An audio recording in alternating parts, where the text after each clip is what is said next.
Com o fim do recesso parlamentar, vão ser retomadas nesta semana as atividades no Congresso Nacional, incluindo as votações e debates no plenário da Câmara dos Deputados.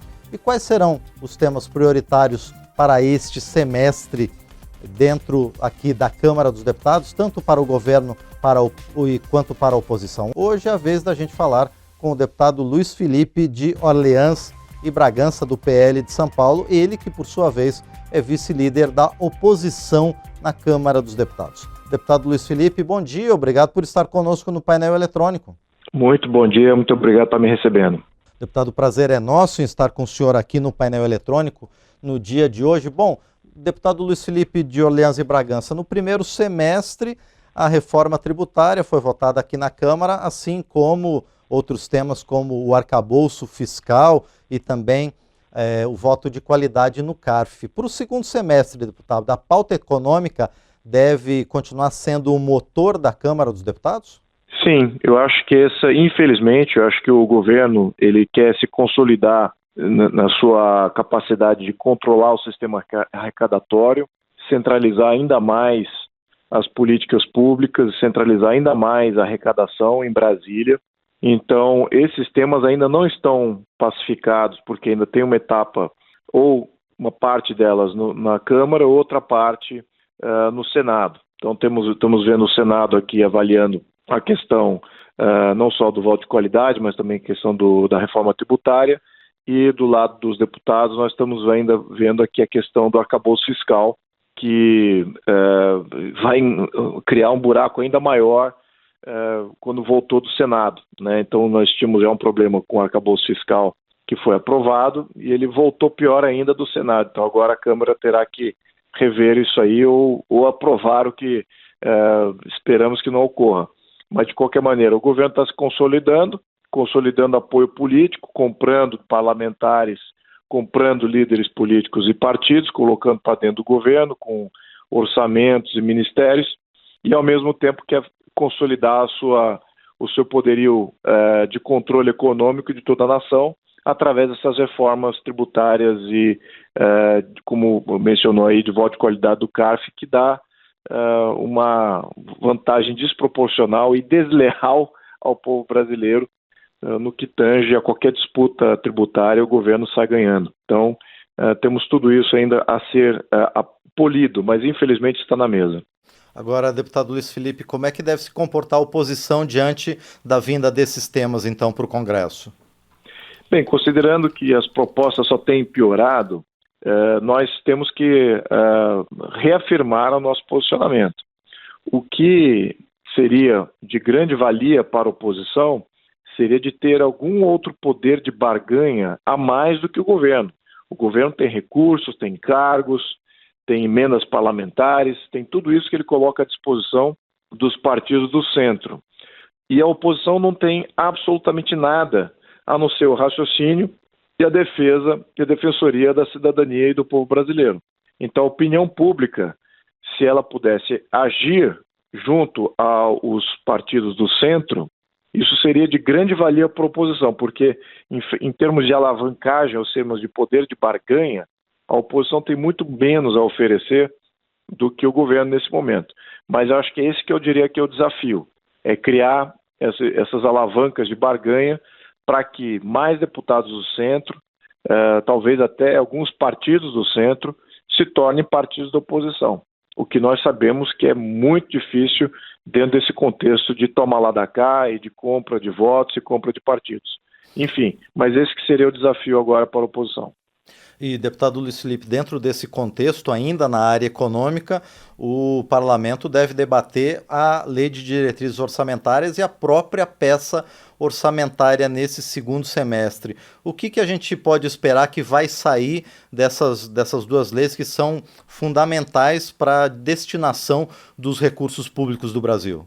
Olha, eu imagino que o governo vai fazer uma grande incursão junto a todos que participam da comissão mista, né, de orçamentária, e em termos de fazer valer o que o governo quer e não o que o parlamento quer, deseja. O parlamento, mais uma vez, está sendo comprado pelo governo.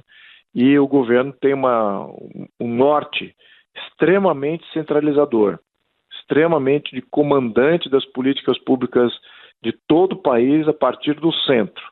Isso é ruim, não é o melhor, não é o melhor ente federativo para determinar as idiosincrasias que existem em todo o Brasil e também a qualidade e a intensidade de entrega de serviço público em todo o Brasil. Esse tipo de modelo não funciona, mas eu imagino que isso não passe pela cabeça de nenhum dos agentes do governo, então eles vão querer, de fato, comandar também as diretrizes orçamentárias no sentido de replicar o que o governo quer.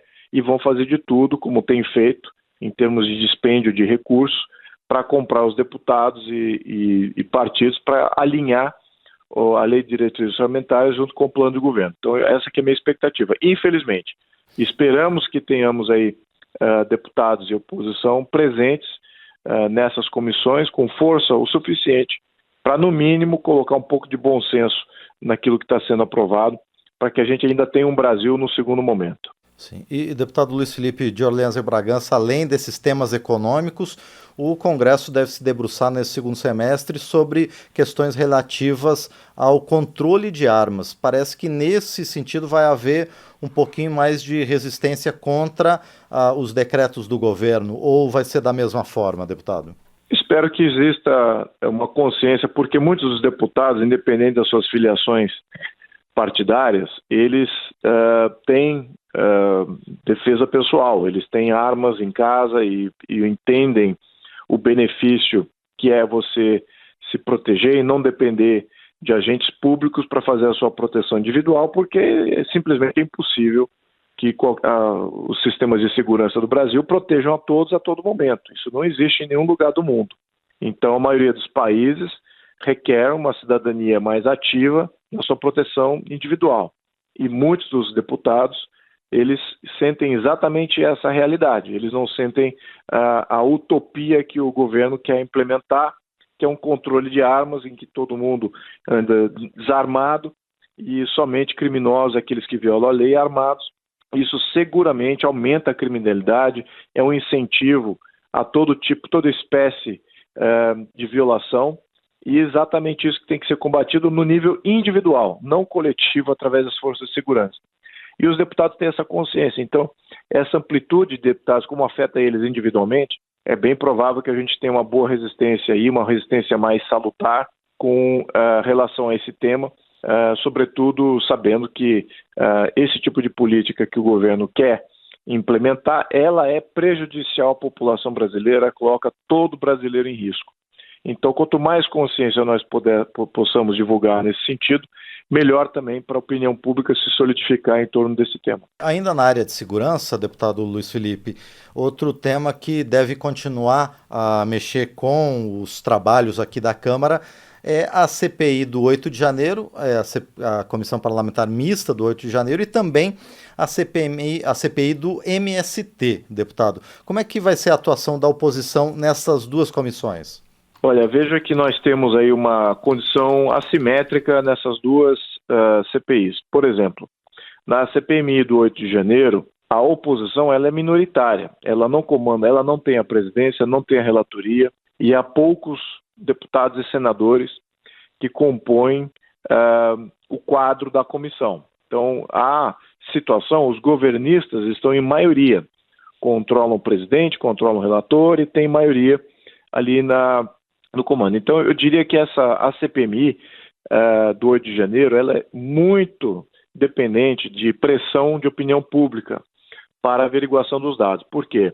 A maioria dos deputados e senadores ali não vão fazer nenhum esforço para desvendar exatamente quem é o culpado e o que de fato aconteceu durante o 8 de janeiro. Portanto, eu vejo ali um jogo muito mais atravancado e o governo querendo intervir também nessa CPMI para que não divulguem dados, até o próprio ministro já disse que não vai disponibilizar imagens para a CPMI. Então isso já demonstra que é uma luta muito mais acirrada, muito mais atravancada, extremamente dependente de opinião pública e menos dependente dos senadores e deputados da oposição que estão em minoria. Então não tem como comandar aí o jogo dentro dessa CPMI. No caso da CPI do MST, é exatamente o oposto. Nós temos ali um quadro majoritário em que temos presidência e temos relatoria, temos também vários deputados que estão envolvidos, que compõem essa CPI do MST, que são capazes de levar ao fundo todas as mazelas que são criadas pela existência do MST, que, na minha opinião, é um grupo terrorista manipulado para fazer violações de propriedade, para fazer acharques, e que de nada tem a ver com a questão de reforma agrária, com a questão social que eles propõem. E é isso que eu acho que tem que ser desvendado nessa CPI do MST. Então, ali temos uma chance maior de ter contundência e exposição dos fatos e da verdade.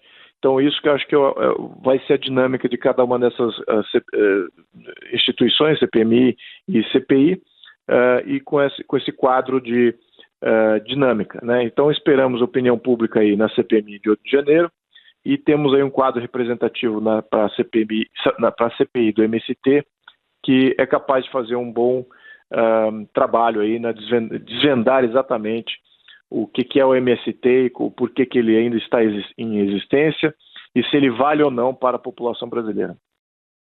Dentro de todo esse quadro, o Congresso abre os trabalhos com 17 medidas provisórias em pauta e 3 delas já perderam a validade agora no mês de julho. Como é que vai ser o início dos trabalhos aqui no plenário da Câmara, deputado? Pois então, tudo vai depender, na minha opinião, dessa negociação que está acontecendo junto ao Lira e aos líderes de partido para definir se eles terão mais ministérios e mais emendas para definir todas essas medidas provisórias. Se por acaso os partidos do centro forem exitosos nas suas barganhas junto ao governo, é muito provável que eles comporão a base governista para fazer toda a aprovação necessária de medida provisória que o governo deseja. Então, essa expectativa vai depender da matemática definida aí desses acordos que estão sendo gerados fora da luz do parlamento, entre o governo e o partido do Centrão, e aí isso é que vai definir se as medidas provisórias terão êxito de passarem na sua íntegra e quais serão pautados. Então, acho que isso que vai definir a pauta e o êxito dessa pauta. Perfeito, nós conversamos então com o deputado Luiz Felipe de Orleans e Bragança, do PL de São Paulo, ele que é vice-líder da oposição aqui na Câmara dos Deputados.